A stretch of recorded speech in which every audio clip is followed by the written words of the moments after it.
चंद्रपुरामधल्या मुनगंटीवार जोरगेवार यांच्या वादामध्ये प्रदेशाध्यक्षांनी अक्षरशः हात टेकल्याची स्थिती आहे।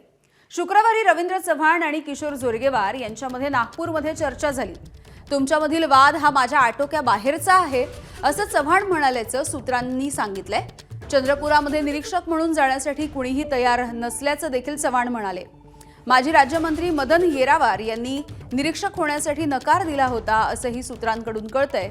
त्यामुळे चंद्रपूरमधले निर्णय आता दिल्लीमधून घेऊ असंही चव्हाणांनी या बैठकीच्या वेळी सांगितलेलं आहे, या चर्चेच्या वेळी सांगितलेलं आहे। आमच्याकडे आलेले हे विषय आम्ही दिल्लीला पाठवू असं आता चव्हाणांनी स्पष्ट केलं।